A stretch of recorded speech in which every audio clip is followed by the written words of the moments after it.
It turns out that in December 1970, the U.S. peaked at 10.2 million barrels a day, and then oil prices went through the roof. We went on a drilling boom of epic proportion.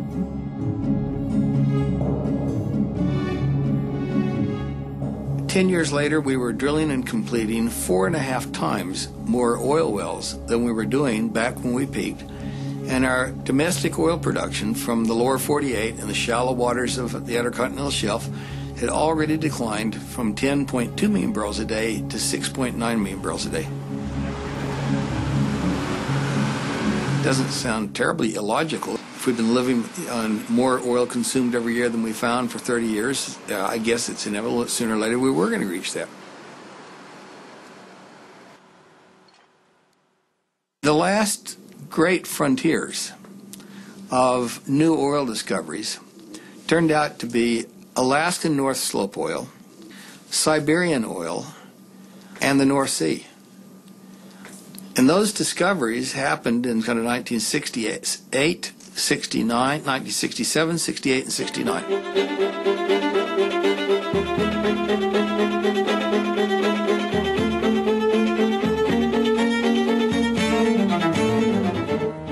Finding oil in the North Sea was a big surprise. No one could reasonably have expected that.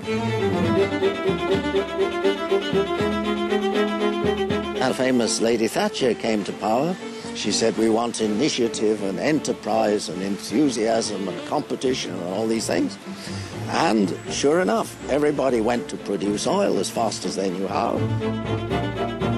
But there's a strange irony relating to this subject, that the better you do the job of exploiting oil and gas, the sooner it is gone.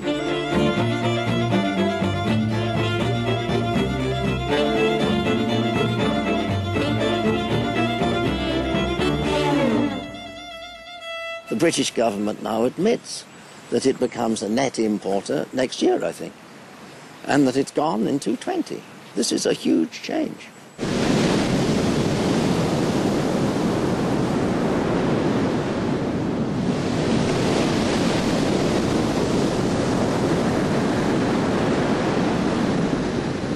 So to imagine that there's anywhere mist as big as the North Sea is just implausible.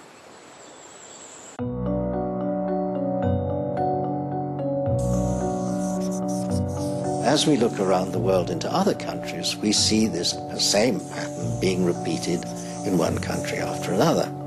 Today, there's about 58 countries that are physically producing less today than they have in the past.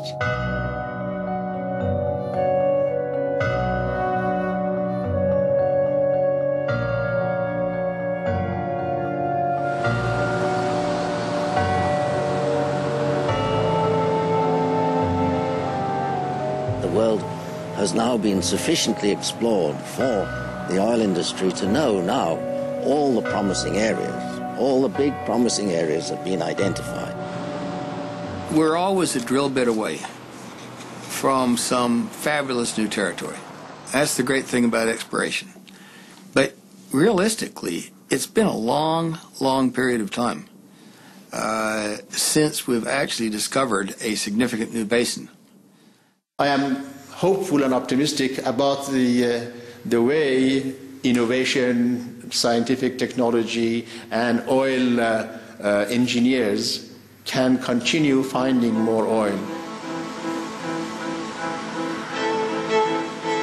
I love hearing all these economists say, well, technology and ingenuity will bring out all these changes. And I say, give me a break.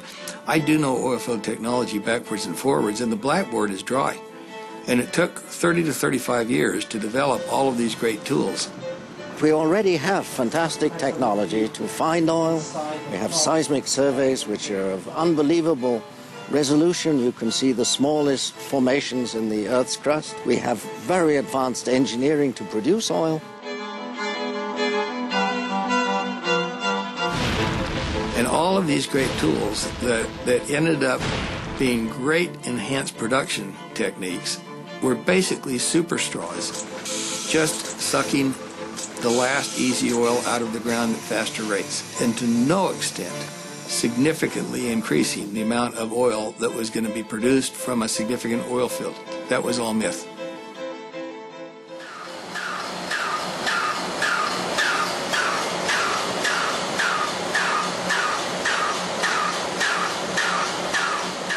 Some oil is cheap, easy, fast to produce. Others is the exact opposite. There's a big difference between producing oil from a free-flowing well in the Middle East and it just comes roaring out, and digging up a tar sand in Canada, which is more or less a mining operation. They're using more energy from natural gas to produce the oil than they're getting from oil shales and tar sands. So even the fact that people are saying, well, we're going to tap the oil sands, that right there tells you that we're close to peaking, because you don't go to those areas unless you've used up all the good stuff.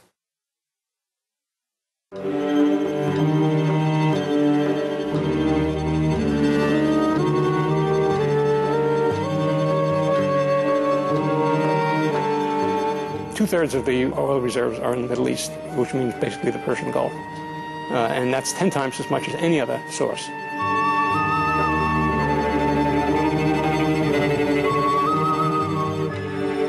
Right now, really the only region of the world that hasn't peaked is the Middle East.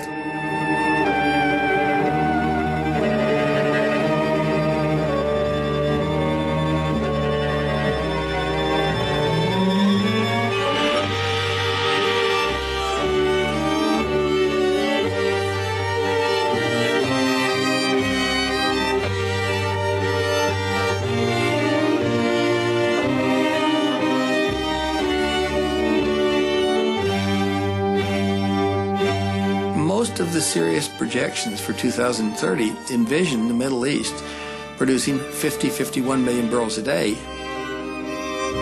We know that Iran peaked at 6 million barrels a day back in 1978, struggles to stay between 3 and 3.5 million barrels a day. Kuwait struggles to keep their 2.5 million barrels a day intact. Maybe we can add 500,000 barrels a day. Maybe the UAE can add 500,000 barrels a day. So to get there, you would have to have Saudi Arabia be producing between 20 and 25 million or even 30 million barrels a day. Those days are long gone. You know, up to 15 million barrels a day is now their sort of new magic number for 50, 75, even 100 years. There are other powerful voices within Saudi Arabia that are clearly sending the message out.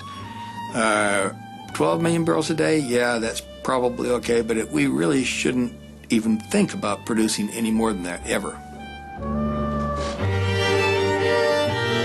They had an intense exploration effort for the last 35 years, and with the exception of one field, the Hatta field, that's the only significant exploration success they had from 1967 through 2005. If Saudi Arabia has now exceeded their sustainable peak supply, then I would argue with some clarity that the world has now exceeded sustainable peak supply.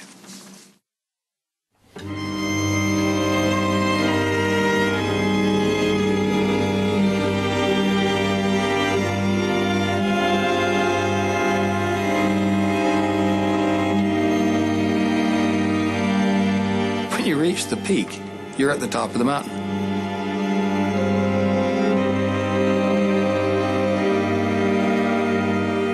Sometimes down the other side is very, very gradual slide, and other times down the other side is fairly stiff.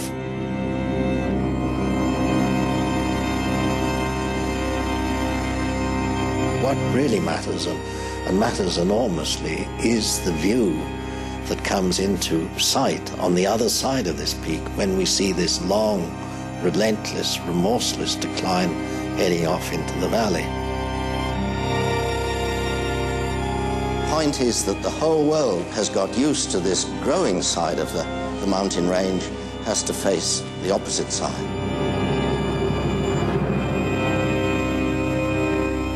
We have moved now to the point in which virtually everyone accepts that there is a peak. M. King Hubbard had predicted that worldwide it should be occurring about the turn of the century. That slipped a little because of the Arab oil embargo and the oil price spike hikes and the worldwide recession that reduced the demand for oil quite significantly. And it's now pushed peak oil off till many people believe about now. We are coming to the end of the first half of the age of oil. During this 150 years, we have seen the growth of everything, of industry, transport, trade, agriculture. We've seen an explosion of the number of people. All of this was made possible by the cheap, abundant supply of oil-based energy.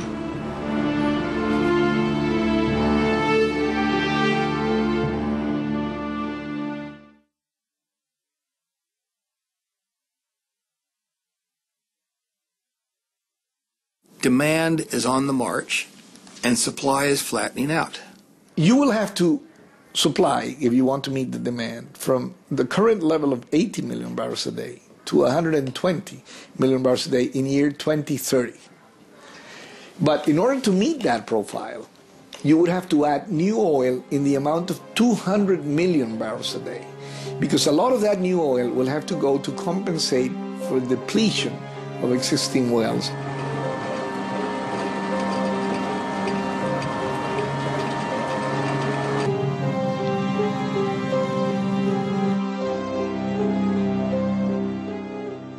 In the early 70s, over half the globe essentially didn't use any oil.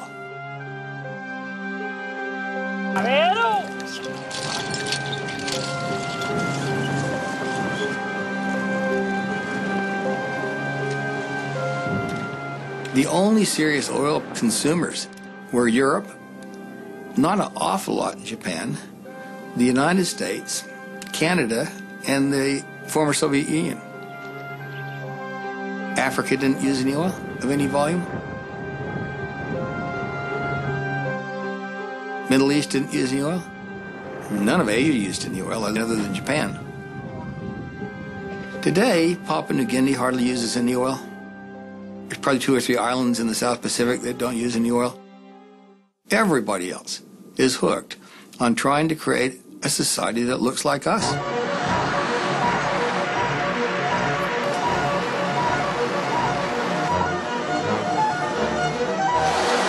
The demand for energy is rising faster than was predicted even 5 years ago. So people all around the world can see the way the developed countries of the world live and how good a life the people have in those areas. So they want to emulate us. They want to be able to drive cars. They want to live in nice houses. They want to have air conditioning and refrigeration. And why shouldn't they?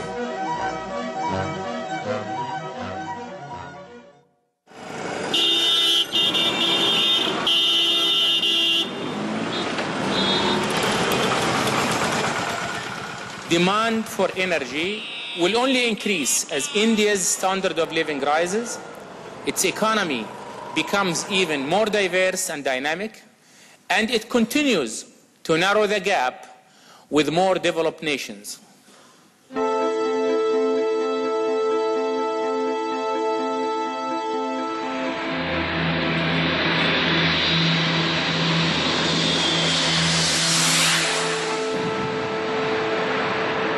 China is not about to have a hard landing. They're exponentially expanding their need for energy.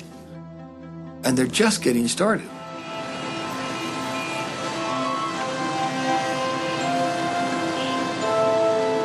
Most urban Chinese believe that they will own a car within 5 years. It's the fastest growing automobile market on earth. Something like 1/3 of them already have driver's licenses.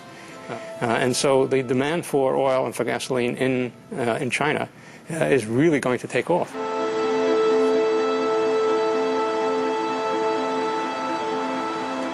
Last year, China increased their importation of oil by 25%. They're now the #2 importer in the world.